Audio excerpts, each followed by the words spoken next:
రాజశేఖర్ రెడ్డి గారిని ఫ్యాక్షనిస్ట్ అంటారా? ఆకాశం వైపు ఉమ్మి వేస్తే అది ఎవరి మొహం మీద పడుతుందో తెలుసా? ఒకనాడు ఫ్యాక్షన్ రాయలసీమకు నిలయంగా ఉండేది. కానీ వైఎస్ఆర్ గారు జలయజ్ఞం, ఆరోగ్యశ్రీ, ఫీజు రియంబర్స్మెంట్ ద్వారా విద్యను, ఉపాధిని ప్రజలకు చేరవేసి ఫ్యాక్షనిజాన్ని అంతం చేశారు. అది అందరికీ తెలిసిన సత్యం. ఇక జగన్మోహన్ రెడ్డి గారి పాలనలో గ్రామ సచివాలయాల నుండి 18 మెడికల్ కాలేజీల వరకు జరిగిన అభివృద్ధిని ఎవరు కాదనలేరు. కేవలం రాజకీయ విమర్శలతో ఆయనపై నిందలు వేయడం ఎంతవరకు సమంజసం? అసలు ఫ్యాక్షనిజం ఎవరు చేశారు? 1987 సంవత్సరం తర్వాత కదా ఈ రాజకీయ క్రీడ మొదలైంది. ఈ చరిత్ర తెలిసిన వాళ్ళు ఇప్పుడు నీతులు చెప్పడం హాస్యాస్పదం. రాచమల్లు గారి ఈ ఆవేదనపై మీరేమనుకుంటున్నారు? నిజమైన అభివృద్ధిని ఎవరైనా గుర్తిస్తారా? మీ అభిప్రాయాలను కామెంట్ బాక్సుల్లో తెలియజేయండి. రాచమల్లు శివప్రసాద్ రెడ్డి గారు వైఎస్ రాజశేఖర రెడ్డి గారిని మరియు వైఎస్ జగన్మోహన్ రెడ్డి గారిని విమర్శిస్తున్న తెలుగుదేశం పార్టీ నాయకులపై తీవ్ర స్థాయిలో ఆగ్రహం వ్యక్తం చేస్తూ మాట్లాడారు. రాజశేఖర్ రెడ్డి గారిని ఫ్యాక్షనిస్టుగా, నరహంతకుడిగా చిత్రీకరించడం ముమ్మాటికి తప్పు. ఆయన గొప్ప మానవతావాది. ఆయన బలం, ఆయన హృదయ విశాలత, ఆరోగ్యశ్రీ, జలయజ్ఞం, ఉచిత విద్యుత్, ఫీజు రియంబర్స్మెంట్, 108, 104, అంబులెన్స్ సేవలు వంటివి ఎన్నో ప్రజా సంక్షేమ పథకాలను ప్రవేశపెట్టి కష్టాల్లో ఉన్న ప్రజలకు ఆసరాగా నిలిచారు. రైతులకు వ్యవసాయంపై ఆసక్తి పెంచి పిల్లలకు విద్యను అందిస్తే ఫ్యాక్షన్ తగ్గుతుందని నమ్మి దానికి అనుగుణంగా పథకాలను రూపొందించి రాయలసీమ ప్రాంతంలో ఫ్యాక్షనిజాన్ని తగ్గించేందుకు అవిశ్రాంత కృషి చేశారు. ముఖ్యమంత్రిగా ఉన్నప్పుడు ప్రత్యర్థులపై ప్రతీకారం తీర్చుకోకుండా అందరినీ కలుపుకుంటూ ఫ్యాక్షన్ నాయకుల మధ్య రాజీ కుదిర్చి శాంతిని నెలకొల్పారు. జగన్మోహన్ రెడ్డి గారు రాజకీయ ప్రత్యర్థులపై వ్యక్తిగత దాడి చేయరని, ప్రజా సమస్యలపైనే మాట్లాడతారని రాచమల్లు శివప్రసాద్ రెడ్డి గారు స్పష్టం చేశారు. వివేకానంద రెడ్డి గారి హత్యతో జగన్మోహన్ రెడ్డి గారికి ఎటువంటి సంబంధం లేదని, సిబిఐ దర్యాప్తు తర్వాత కూడా జగన్మోహన్ రెడ్డి గారిపై నిందలు వేయడం దుర్మార్గమని రాచమల్లు పేర్కొన్నారు. జగన్మోహన్ రెడ్డి గారి పాలనలో అమ్మఒడి, నాడు నేడు, సచివాలయ వ్యవస్థ, వాలంటీర్ల వ్యవస్థ, రైతు భరోసా కేంద్రాలు, కొత్త మెడికల్ కాలేజీల ఏర్పాటు వంటి విప్లవాత్మక మార్పులు తీసుకొచ్చారని రాచమల్లు శివప్రసాద్ రెడ్డి గారు వివరించారు. తెలుగుదేశం పార్టీ నాయకులు మరియు కొన్ని మీడియా సంస్థలు వైఎస్ఆర్ కుటుంబంపై చేస్తున్న అసత్య ప్రచారాలను రాచమల్లు ఖండించారు. గతంలో రాయలసీమలో ఫ్యాక్షనిజం ఉన్నప్పుడు తెలుగుదేశం పార్టీకి చెందిన నాయకులు కూడా భాగస్వాములేనని, ఆ విషయాన్ని మర్చిపోయి ఇప్పుడు ప్రవచనాలు చెప్పడం హాస్యాస్పదమని రాచమల్లు వ్యాఖ్యానించారు. రాజశేఖర రెడ్డి గారిని నిందించేవారు ఆకాశం వైపు ఉమ్మి వేస్తే అది తమ మొహాల మీదే పడుతుందని గ్రహించాలని రాచమల్లు హెచ్చరించారు. తన తండ్రి రాజశేఖర రెడ్డి గారిని మరియు సోదరుడు జగన్మోహన్ రెడ్డి గారిని అలాగే రాజారెడ్డి గారిని ప్రత్యర్థులు ఇంతలా అవమానిస్తుంటే వారసురాలునని చెప్పుకునే షర్మిలమ్మ గారు ఎందుకు మౌనంగా ఉన్నారని, ఆమె బయటకు వచ్చి నిరసన తెలపాలని రాచమల్లు శివప్రసాద్ రెడ్డి గారు డిమాండ్ చేశారు. తెలుగుదేశం పార్టీతో స్నేహం చేయడం వల్ల వైఎస్ వంశ ప్రతిష్టను వారే దిగజారుస్తున్నారని తక్షణమే స్పందించాలని రాచమల్లు శివప్రసాద్ రెడ్డి గారు సూచించారు. ఇంకా రాచమల్లు శివప్రసాద్ రెడ్డి గారు ఏం మాట్లాడారో ఆయన మాటల్లోనే వినండి. రాష్ట్ర ప్రజలందరికీ ప్రొద్దుటూరుని వేదికగా చేసుకుని హృదయపూర్వకంగా నమస్కరిస్తూ నా విజ్ఞప్తి, రాష్ట్ర ప్రజలందరినీ కూడా గమనించమని, నేటి రాజకీయాలను తెలుగుదేశం పార్టీకి సంబంధించిన నాయకులు చేస్తా ఉండే నింద ఆరోపణలను గమనించమని రెండు చేతులెత్తి నమస్కరించి విజ్ఞప్తి చేస్తా ఉన్నా. ఆ నేపథ్యంలోనే ఈ పాత్రికేయుల సమావేశాన్ని కూడా నిర్వహిస్తా ఉన్నా. నేను ఒక 4-5 రోజుల క్రితం జగన్మోహన్ రెడ్డి గారు మీడియా సమావేశాన్ని ఏర్పాటు చేసి విజయవాడ నుంచి మాట్లాడినారు. ఆయన ఎప్పుడు మాట్లాడినా గానీ మా రాజకీయ ప్రత్యర్థులను కించపరిచేదానికి గాని, హీనపరిచేదానికి గాని వ్యక్తిగతమైనటువంటి వారి కుటుంబ జీవిత విషయాలపైన చేసే విధంగానే ఆయన జీవితంలో ఒక్కసారి మాట్లాడాడు. ఆయన ఎప్పుడు పాత్రికేయుల సమావేశాన్ని నిర్వహించినా ఈ ప్రభుత్వం చేస్తా ఉండే తప్పులను, ప్రజా వ్యతిరేక నిర్ణయాలను, ప్రజల యొక్క ఆర్థిక స్థితిగతులు, వారి కుటుంబ విషయాలు, ఎన్నికలకు ముందు తెలుగుదేశం పార్టీ ఇచ్చిన హామీలు ఏ మేరకు నెరవేరుస్తోంది, నెరవేర్చలేదు, నిరుద్యోగుల సమస్య ఏ విధంగా ఉంది, రైతుల పరిస్థితి ఏ విధంగా ఉంది, సంక్షేమ పథకాలు అందక మహిళలు ఏ విధంగా ఉండారు, ఉద్యోగస్తుల పరిస్థితి ఏంది తదితర అంశాలను ప్రస్తావిస్తూ ప్రభుత్వానికి ఏవైతే చురకలు అంటించాలనో, ఏమైతే సత్విమర్శ చేయాలనో అవి మాత్రమే చేస్తాడు. మొన్న కూడా అట్లే మాట్లాడినాడు ఆయన. చాలా విషయాలు ఈ ప్రభుత్వం చేస్తా ఉండే తప్పులను, ఎన్నికలకు ముందు ఇచ్చిన హామీలు నెరవేర్చకుండా ఉండే విషయాలను ప్రస్తావిస్తూ మాట్లాడినాడు. 100 విషయాలలో 99 విషయాలు ప్రజలకు సంబంధించిన విషయాలు మాట్లాడి ఒక్క విషయాన్ని మాత్రం తనను పదే పదే గొడ్డలి పార్టీ అని, అతని హింసావాది అని, వివేకందరెడ్డిని చంపినాడని రకరకాలుగా ఆయన వ్యక్తిత్వం పైన దాడి చేస్తూ ఆయన చేయని తప్పులను, నేరాలను కూడా ఆయన కుటుంబానికి, వంశానికి అంటగట్టుతూ పలుమార్లు మీరు మాట్లాడితే తెలుగుదేశం పార్టీకి సంబంధించిన ప్రబుద్ధులు ఆ ప్రెస్ మీట్ లో ఒకసారి ఒక్క మాట చెప్పినాడు ఆయన. నేరేగన హింసావాదినైతే, రక్తాన్ని మరిగే పులి లాంటి వాడిని అయితే మరి 5 సంవత్సరాలు నేను పదవిలో ఉన్నాను కదా, మరి మా అబ్బను చంపిన, రాజారెడ్డి చంపిన వాళ్ళపైన నేను పగ తీర్చుకునే క్రమంలో వారిపైన దాడి చెయ్యనా? మరి వారి ప్రశాంతంగా జీవితాన్ని పులిందల్లో గడుపుతున్నారు అంటే గన నేను హింసను ప్రేరేపించేవాడిని కాదు, అహింసావాదిని, ఆదర్శవంతమైన రాజకీయాలు చేయాలనే మనస్తత్వం కలిగిన వాడిని అని తన్ను తాను చెప్పుకున్నాడు. ఇది నిజమా కాదా ప్రజలారా? నిజంగా ఆయన ముఖ్యమంత్రిగా 5 సంవత్సరాలు కొనసాగినప్పుడు గాని, వారి తండ్రి రాజశేఖర రెడ్డి గారు 5 సంవత్సరాలు ముఖ్యమంత్రిగా కొనసాగినప్పుడు గాని, ఈ 10 సంవత్సరాల కాలంలో వాళ్ళ అబ్బను చంపిన, జగన్మోహన్ రెడ్డి గారి అబ్బను చంపిన వారిని, లేకుంటే రాజశేఖర రెడ్డి వాళ్ళ నాయను చంపిన వారిని రాజశేఖర రెడ్డి గాని ఈ 10 సంవత్సరాల ముఖ్యమంత్రి కాలంలో వాళ్ళ మీద ప్రతీకారం తీర్చుకునేదానికి దాడి చేయలేరా? తుదముట్టించలేరా? మరి స్వేచ్ఛగా వాళ్ళు తిల్లాడుతున్నారంటే కారణం వారి ఆలోచనే చేయలే. బీటెక్ రవే ఒక పాత్రికేయుల సమావేశంలో చెప్పినాడు కదా ఆయనే, జగన్మోహన్ రెడ్డి నా మీద దృష్టి పెడితే అరగంట సార్లు నేను ఉండనని చెప్పినాడు. మరి ఈ బుద్ధు 10 ఏళ్ళైనా ఉండాడంటే కారణం, 5 ఏళ్ళైనా ఉండాడంటే కారణం దృష్టి పెట్టలేదని. దృష్టి పెట్టరు. ఇంకా నిజానికి నిజాయితీగా మాట్లాడాలంటే రాచమ్మలు నిజాయితీగా మాట్లాడతాడు, 100కు 100% ఏం ములాద లేదు. నిజాయితీగా చెప్పాల్సి వస్తే రాజారెడ్డి గారి కాలంలో పులివెందుల తాలూకాలో భయం ఉన్నది, రాజశేఖర రెడ్డి కాలంలో భయం తగ్గిపోయింది, జగన్మోహన్ రెడ్డి కాలంలో స్వేచ్ఛ ఎక్కువైంది. కరెక్ట్ గా చెప్పాలంటే ధర్మం 4 పాదాల మీద నడచాలే, పులిందల్లో 5 పాదాల మీద నడుస్తుంది జగన్మోహన్ రెడ్డి గారి పుణ్యాన. కాళ్లకు చెప్పులు లేనిటోడు కూడా మాట్లాడుతున్నాడు రాజశేఖర రెడ్డి కుటుంబాన్ని. తల మీద పావలా పెట్టి అమ్మితే 10 పైసలకు అమ్ముడుబోనోళ్ళు కూడా రాజశేఖర రెడ్డి వంశాన్ని హీనపరిచి మాట్లాడుతున్నారు. దీనికి కారణం పులివిందల్లో ప్రజాస్వామ్యం పూలంగల కాడ ఎంత కావాల్సినది దొరుకుతుంది జగన్మోహన్ రెడ్డి పుణ్యాన. నిన్న జెడ్పీటీసీ ఎలక్షన్లు జరిగితే వాళ్ళు చేసిన దౌర్జన్యము, అప్రజాస్వామికమైన ఎన్నిక విధానం ఇంతకంటే వేరేదేమన్నా కావాలన్నా? పులివిందల్లో రాజశేఖర రెడ్డి కుటుంబం పైన ఎవరు దౌర్జన్యం చేస్తున్నారు, ఎవరు దాడులు చేస్తున్నారని 2-3 307 కేసులు పడినాయి వాళ్ళ మీద, తెలుగుదేశం పార్టీ వాళ్ళ మీద. అవి సరిపోవా? నిన్న జెడ్పీటీ ఎలక్షన్లప్పుడు దౌర్జన్యం చేస్తున్నారనేది. నిజంగా రాజశేఖర రెడ్డి వాళ్ళే దౌర్జన్య పరులైతే, హింసావాదులైతే, నరరూప రాక్షసులైతే మీరు బ్రతికి బట్ట గట్టిండే వాళ్ళ ప్రజలారా వీళ్ళు? ఎన్ని మాటలు మాట్లాడుతున్నారు. ముఖ్యమంత్రి చంద్రబాబు నాయుడు గారు లైన్ తీసుకొని ఇస్తే ఇదిగో ఈ 2 రోజులు 3 రోజులు 4 రోజులు మీరు రాజశేఖర రెడ్డి కుటుంబాన్ని ఫ్యాక్షనిస్టులుగా, నరహంతకులుగా, దుర్మార్గులుగా, దోపిడీదారులుగా చిత్రీకరించి మీరు సెలవులు చేసి మాట్లాడాలంటే కేబినెట్ లో మంత్రులు మాట్లాడతారు, ఎమ్మెల్యేలు మాట్లాడతారు, ఎమ్మెల్సీలు మాట్లాడతారు, జెడ్పీటీసీలు మాట్లాడతారు, కౌన్సిలర్లు మాట్లాడతారు, ఏమి కాని వాళ్ళు కూడా మాట్లాడుతున్నారు. వీళ్ళు మాట్లాడిన దాన్ని మరింత అందంగా బ్యానర్ ఐటమ్ గా ఈనాడులోను, ఆంధ్రజ్యోతిలోను ఫ్రంట్ పేజీలో ఇంతలా అక్షరాలతో రాస్తారు. అంటే ఫీజు రీయింబర్స్మెంట్ అందక పిల్లలు చదువుకోలేదనే విషయాన్ని రాయరు.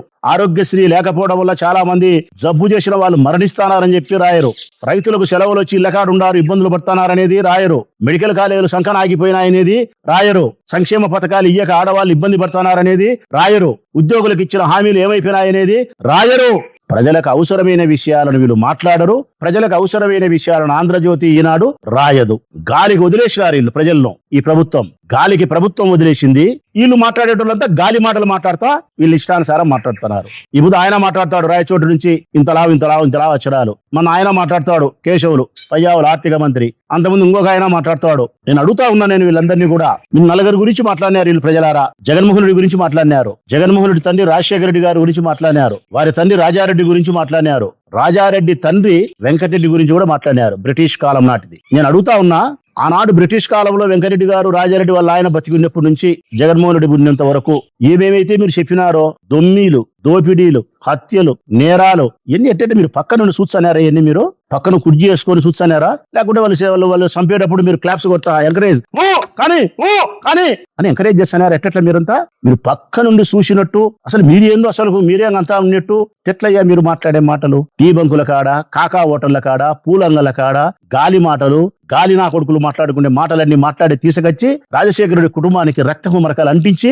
మీ చంద్రబాబు నాయుడును బుద్ధుని చేయాలనుకుంటున్నారా? మీరేమన్నా తల కిందికి కాళ్ళు పైకి పెట్టి తపస్సు చేసినా కూడా రాజశేఖర రెడ్డి హింసావాది కాడు. మీరు మీ ఇష్టం వచ్చినట్టు జొల్లు కూతలు కూసిన రాజశేఖర రెడ్డి ఫ్యాక్షనిస్ట్ కాదు. ఇది ఆంధ్రప్రదేశ్ రాష్ట్ర ప్రజలందరికీ తెలిసిన సత్యం, జగమెరిగిన సత్యం ఇది. రాజశేఖర రెడ్డి గొప్ప మానవతావాది ప్రజలారా, కాదంటారా? ఈ ప్రబుద్ధులతో ఏం లే గాని మిమ్మల్ని అడుగుతా ఉన్నా నేను, రాజశేఖరన్న మానవతావాది కాదంటారా? మంచి మనసు కలిగిన వాడు, మంచి మనసు కలిగిన రారాజు రాజశేఖర రెడ్డి. ఆయన బలమే హృదయం, మరి ఏది కాదు ఆయన బలం. ఈ రోజు రాజశేఖర రెడ్డి మరణించినప్పటికీ కూడా ప్రజల హృదయాలలో జీవించి ఉన్నాడంటే కారణం ఆయన హృదయ విశాలత, హ్యూమన్ టచ్ ఉంది ఆయనకు. మానవతావాది, కష్టంలో ఉన్నప్పుడు ప్రతిస్పందించే గుణం ఉంది ఆయనకు. నీ హృదయం స్పందించేదానికంటే రాజశేఖర రెడ్డి హృదయం చాలా వేగంగా స్పందిస్తాది ఇతరుల కోసం. అందుకేనబ్బా ఆరోగ్యశ్రీకి జన్మనిచ్చింది ఆయనే. రాష్ట్ర ప్రజలారా, ఆరోగ్యశ్రీకి జన్మనిచ్చినటువంటి తండ్రి ఎవరంటే రాజశేఖర్ అన్న. ఈ రాష్ట్రంలో డబ్బు లేక ఏ పేదవాడు మరణించకూడదు, ఏ భార్యకు భర్త దూరం కాకూడదు, ఆమె పుస్తలు తెగకూడదని చెప్పి, ఏ తల్లి గర్భాన గర్భశోకం ఏర్పడకూడదు మరణించి బిడ్డలని చెప్పి ఆరోగ్యశ్రీ పథకాన్ని తీసుకొచ్చినటువంటి సృష్టికర్త రాజశేఖర్ అన్న కాదా? వ్యవసాయం బాగుంటే, పనులు బాగుంటే గ్రామాలలో రైతులు వ్యవసాయ పనులలో నిమగ్నమై ఉంటారు, ఫ్యాక్షన్ నుంచి దూరం అయిపోతారని చెప్పి భావించి ఆ వ్యవసాయం బాగుండాలంటే నీళ్లు ఉండాలంటే డ్యాములు కట్టాలా. డ్యాములు కట్టిన వాడు ఎవరన్నా, జలయజ్ఞం చేసింది ఎవరన్నా ప్రజలారా? రాజశేఖర రెడ్డి కాదా? మా పైడిపాలెం ఎత్తిపోతల పథకం తీసుకొచ్చింది ఆయన కాదా? చిత్రావతిని తీసుకొచ్చింది ఆయన కాదా? కృష్ణా వాటర్ను మళ్లించింది ఆయన కాదా? కేవలం పల్లెలలో రైతులకు పనులుండి వ్యవసాయం బాగుంటే ఫ్యాక్షన్ ను మర్చిపోతారు అనే ఉద్దేశంతో వ్యవసాయాన్ని ప్రోత్సహించింది రాజశేఖర రెడ్డి అన్న. ఉచిత విద్యుత్ తీసుకొచ్చింది రాజశేఖర రెడ్డి అన్న. పిల్లలను బాగా చదివించుకుంటే ఫ్యాక్షన్ 20 ఏళ్ల కల్లా అనగారిపోతాది, మెల్లిమెల్లిగా ఉద్యోగస్తులు అవుతారని చెప్పి ఫీజు రియంబర్స్మెంట్ పథకానికి సృష్టికర్త. అందుకే పిల్లలు రాసే అక్షరాలలో రాజశేఖర అన్న చిరునవ్వు ఈ రోజుకే కనపస్తాది. అందుకే ఈ రోజు నా కొడుకు ఇంజనీరే, నా ఇంట్లో నాకు వంట చేసి పెట్టే ఆమె కొడుకు ఇంజనీరే. మరి ఫీజు రియంబర్స్మెంట్ సృష్టికర్త రాజశేఖర రెడ్డి అన్న, ఆరోగ్యశ్రీ సృష్టికర్త రాజశేఖర రెడ్డి అన్న, రైతులకు ఉచిత విద్యుత్ రాజశేఖర రెడ్డి అన్న, 108, 104 అంబులెన్సులు తీసుకొచ్చినది రాజశేఖర అన్న. ఎన్నో మంచి కార్యక్రమాలు చేసి ఈ రాష్ట్రంలో, ఈ రాయలసీమలో ఫ్యాక్షనిజాన్ని రూపుముపడానికి ప్రయత్నం చేసిన వాడు రాజశేఖర రెడ్డి. గొప్ప మానవతావాది రాజశేఖర రెడ్డి. హిమాలయ పర్వతాలంత గొప్పది ఆయన మానవత్వం రాజశేఖర్ అన్నది. అట్లా పట్టుకొని ఈ ఇష్టానుసారం మాట్లాడితే నాకు ఒక్క మాట గుర్తొస్తుంది ప్రజలారా. రాజశేఖర రెడ్డి అన్నను ఎవరైతే రాక్షసుడు అంటారో అట్ట అనగలిగిన మనుషుల యొక్క గురించి ఒకే ఒక మాట చెప్పగలుగుతా. మీరు తల పైకెత్తి మీ నోట్లో ఉమ్మి తీసి ఆకాశం మీద మూస్తే అది ఎక్కడ పడుతుంది ప్రజలారా? మన ముఖం మీద పడుతుంది. రాజశేఖర రెడ్డిను రాక్షసుడు, ఫ్యాక్షనిస్టు, హంతకుడు అని మాట్లాడే వాళ్ళ పరిస్థితి కూడా ఆకాశాన ఉమ్మి వేసినట్టే ఉంటుందని మాత్రం మీకు చెప్పగలుగుతా నేను. జగన్మోహన్ రెడ్డి గారి గురించి మాట్లాడినారు. ఎక్కడ సంబంధం అబ్బా జగన్మోహన్ రెడ్డి గారికి హత్యలతో? వివేకానంద రెడ్డి సొంతం వాళ్ళ చిన్నాయన. వాళ్ళ చిన్నాయన వాళ్ళు చంపుకోవాల్సిన అవసరం ఉందే? వాళ్ళ చిన్నాయన చంపింది పలానోడు నేను గొడ్డలతో చంపినానని చెప్పి దస్తగిరి అనేవాడు చెప్తున్నాడు. ఆ దస్తగిరి అనే చంపిన వాడిని వెనకేసుకొని వివేకానంద రెడ్డి బిడ్డ సునీతమ్మ తిరుగుతాంది.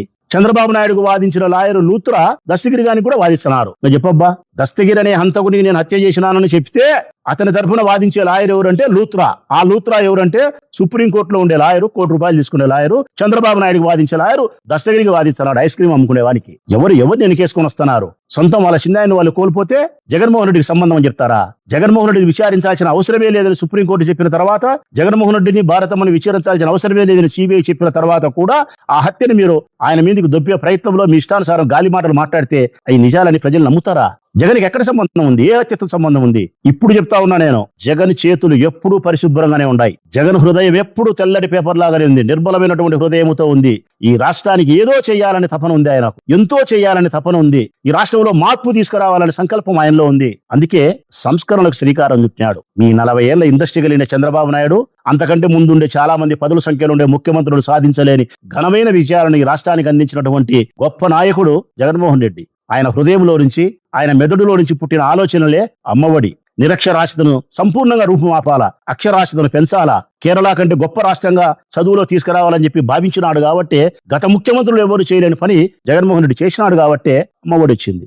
డ్రాప్అవుట్స్ అని తగ్గిపోయినాయి. నిండు గర్భిణులాగా ప్రభుత్వ పాఠశాలలయ్యాయి. నాడు నేడు పథకానికి శ్రీకారం చుట్టింది జగన్మోహన్ రెడ్డి గారు. ఈ రాష్ట్రంలోని ప్రభుత్వ పాఠశాలలకు 77,000 కోట్ల ఖర్చు పెట్టి పాఠశాలలు రూపురేఖలు మార్చి ఇక తలరాతలు కూడా మార్చగలిగినాడు. అమ్మఒడితోనూ నాడు నేడు పనులతోనూ. జగన్ కాదా? సంస్కరణ కాదా ఇది? జగన్ తీసుకొచ్చిన సంస్కరణలు ఈ భాగాలు కాదంటారా మిత్రులారా? మెడికల్ కాలేజీలు 18 మెడికల్ కాలేజీలు. నారా చంద్రబాబు నాయుడు ముడ్డి కింద 75 ఏళ్ళు ఉన్నాయి, ఒక్క మెడికల్ కాలేజ్ తీసుకురాలే. జగన్మోహన్ రెడ్డి మొదటిసారి సీఎం అయితేనే 18 మెడికల్ కాలేజీలు ఈ రాష్ట్రానికి తీసుకొచ్చినాడు. షిప్ ఫోర్ట్లు తీసుకొచ్చినాడు. 45 ఏళ్లకు పెన్షన్ తెచ్చినాడు. 6 నెలలకు ఒకసారి పెన్షన్ అర్హత కలిగిన అందరికీ పెన్షన్ ఇవ్వగలిగినాడు. గ్రామాల సచివాలయాలు ఏర్పాటు చేయగలిగినాడు. 50 ఇళ్లకు ఒక వాలంటీర్ని పెట్టగలిగినాడు. ఒక్క మాటలో చెప్పాలంటే ఈ రాష్ట్రములో సమానమైనటువంటి హక్కులను, సమానమైనటువంటి ఎదిగే అవకాశాలను ప్రతి పౌరునికి అందించినటువంటి గొప్ప నాయకుడు జగన్మోహన్ రెడ్డి. సంస్కరణలకు, సమాజంలోని మార్పులకు శ్రీకారం చుట్టినటువంటి ప్రతిబింబం జగన్మోహన్ రెడ్డి. ఇతని తీసుకొచ్చి మీరు హంతకుడు చేయాలని మీ ఇష్టానుసారం మాట్లాడుతున్నారే, ఎక్కడెక్కడ న్యాయం ఉంది మీరు మాట్లాడే మాటలు? నేను అడుగుతా ఉన్నా ఈ రోజు మాట్లాడే మాటలను. ఏ ఒక్క కేసులో జగన్మోహన్ రెడ్డి ముద్దాయో చూపిండబ్బా మీరు? శిక్ష పడే కదా దేవుడు ఎరుగు. ఏ 302లో ఆయన ముద్దాయో, ఏ 307లో ఆయన ముద్దాయో చూపియండి. ఆయన మీద హత్య నేరానికి సంబంధించిన ఆరోపణను ఎదుర్కోలే. మేము ఆయనకు దగ్గరగా ఉండేవాళ్ళం, ఆయన హృదయానికి చాలా దగ్గరగా ఉండేవాళ్ళం. నేను కూడా, నాకు ఆయన అంతరంగం అంతా తెలుసు. ఆయన ఇప్పుడు కాదు, ఆయన శ్వాస ఆగిపోయేంత వరకు ఆయన జీవితంలో ఎప్పుడే గాని హింసను ప్రేరేపించాడు. ఇది రాసి పెట్టుకోండి ప్రజలారా. ఇంకా మీకు సత్యం చెప్తానా, రాయలసీమలో పుట్టినాడు, కడపలో పుట్టినాడు. ఆయన నోటి వెంట బూతు మాట రాదు ఆయనకు. అసలు బూతు పదాలకు అర్థాలు కూడా తెలియవు ఆయనకు. అసలు ఆయనకు నేను చెప్తాను, కడప జిల్లాలో పుట్టాడు, ఆ పదాలకు కూడా అర్థాలు తెలియవు ఆయనకు. చంద్రబాబు నాయుడును, లోకేష్ను కూడా ఎప్పుడే గాని వాడు అని కూడా సంబోధించాడు. ఆయన అంటాడు సంస్కారవంతుణ్ణి, మర్యాదవస్తుని, ప్రజలకు మేలు చేయాలని సంకల్పం ఉండే జగన్మోహన్ రెడ్డి గారిని పట్టుకొని తీసుకొచ్చి మీ ఇష్టానుసారం ఏమేమో చేయాలని సార్. ఇక రాజారెడ్డిని మాట్లాడినారు. నేను అడుగుతా ఉన్నా, ఈ రాష్ట్రంలోని ప్రజలను అడుగుతానా, ఆ మాటని తెలుగుదేశం పార్టీ నాయకులను అడుగుతానా? రాజారెడ్డి గారి కాలము ఒక 40, 50, 60 సంవత్సరాలు వెనక్కి పోదాం. 1980 సంవత్సరం నాటికి ఈ రాయలసీమ, కడప, కర్నూలు, అనంతపురం జిల్లాలలో, ఈ 3 జిల్లాల్లో ముఖ్యంగా రాయలసీమలో ఆనాటికి 1980కి రాజారెడ్డి కాలం నాటి నేను అడుగుతా ఉన్నా, ఎవరినైనా సరే రక్తపు మరక చేతికి అంటకుండా ప్రత్యక్షంగానో పరోక్షంగానో అసెంబ్లీ గేటు ఈ చేత్తో పట్టుకున్నటోడు ఒక ఎమ్మెల్యేని చూపిస్తావా నాకు? 1980 సంవత్సరం నాటి రాజకీయాలలో ఆనాటి ఎమ్మెల్యేలు, నాయకులకు రక్తపు మరక ప్రత్యక్షంగానో పరోక్షంగానో అంటుకోకుండా వాళ్ళ అసెంబ్లీ గేటు తగిలినారేమో నాకు చెప్పమను. మీ తెలుగుదేశం పార్టీ నాయకుల గురించి మాట్లాడలే. ఆనాటి కాంగ్రెస్ పార్టీ వాళ్ళు మా వాళ్ళే, రాజశేఖర రెడ్డి అన్న మనుషులే. అటువైపు గాని ఇటువైపు గాని ఫ్యాక్షన్ లీడర్లు కాదా? ఇంటికి కాదు మనిషికి ముందుండే పేరు ఉంటుంది కదా, రాచమల్లు. అట్లా ప్రతి లీడర్ యొక్క పేరుకు ముందుండే ప్రతి ఇంటి పేరుకు ఒక చరిత్ర ఉంది. ఆ చరిత్ర రక్తంతో తడిసిపోయింది ఆనాడు. కారణం, వారసత్వంగా తండ్రులు ఇచ్చినారు. వాళ్ళ నాయన చంపడమో, ఇంకొకరిని చంపడమో, విధులేని పరిస్థితుల్లో కొడుకు దాన్ని వారసత్వంగా తీసుకోవడమో, పగలతోనో, ప్రతీకారాలతోనో, నమ్మిన మనుషుల కోసమో, ఆధిపత్యం కోసమో, రకరకాల కారణాలతో ఆనాడు ఈ 3 జిల్లాలలో కూడా రక్తం పారింది. ఇందులో నేను లేను, నువ్వు లేవు మిత్రులారా. తెలుగుదేశం లేదు, కాంగ్రెస్ లేదు. అందరము భాగస్థులమే, అందరము బాధితులమే, అందరము ఈ పాపానికి సమాధానం చెప్పాల్సిన వాళ్ళమే. మరి అట్టేటప్పుడు రాజారెడ్డి ఒక్కడే సమాధానం చెప్పాలన్నా ఈ పాపానికి? రాజారెడ్డికి ఒక్కడే ఫ్యాక్షనిస్టా? ఆనాడు గుల్లకుడి శివాడి కాదా? గుల్లకుడి శివాడి మావాడి, ఆనాడు తెలుగుదేశం ఫ్యాక్షనిస్ట్ కాదా? దేవగుడి సోదరులు ఫ్యాక్షనిస్ట్ కాదా? వరదరాజరెడ్డి ఫ్యాక్షనిస్ట్ కాదా? ఎంవి రమణారెడ్డి మావాడు ఫ్యాక్షనిస్ట్ కాదా? పరిటాల శ్రీరామ్ ఇప్పుడు ఫ్యాక్షనిస్ట్ కాదా? పరిటాల రవి ఫ్యాక్షనిస్ట్ కాదా? వరదాపురం సూరి ఫ్యాక్షనిస్ట్ కాదా? మీ చమన్ అనంతపురం జిల్లా, మీ పోతుల సురేష్ ఫ్యాక్షనిస్ట్ కాదా? మా కాటసాని రాంభూపాలరెడ్డి అన్న ఫ్యాక్షనిస్ట్ కాదా? పార్థసారథి రెడ్డి బెజ్జం ఫ్యాక్షనిస్ట్ కాదా? ఎవరు చూపిండబ్బా నాకు ఆనాడు ఫ్యాక్షనిస్ట్ గారి లీడర్లను? మీ ఆగిత్య మాటలు, మీ ఇకారం మాటలు. అసలు మీరు చెప్పే మాటలు ఏంటి ఎట్లుందంటే ప్రజలారా, వీళ్ళు మాట్లాడే మాటలు రాజశేఖర రెడ్డిను, రాజారెడ్డిని, జగన్మోహన్ రెడ్డిని ఫ్యాక్షనిస్టులు, నరహంతకులు, ఇట్లా అట్లా ఎట్లున్నాయో తెలుసునా? వీళ్ళు చెప్పేవాళ్ళు చాగంటే అయినట్టు, ఎవరు చాగంటే అయినట్టు, లేకుంటే గరికపాటి అయినట్టు, లేకుంటే శరణం గచ్చామి బౌద్ధం అయినట్టు, మదర్ తెరీసా అక్కగారికి తమ్ముళ్ళైనట్టు మీ ఈ కారం కూతలు మీరు మాట్లాడేటి. మా పల్లెల్లో సామెత ఉంది, ఎప్పుడు నేను బూతు సామెత కాబట్టి చెప్పకూడదు అనుకుంటానే, బాగుండదు, బాధపడతారని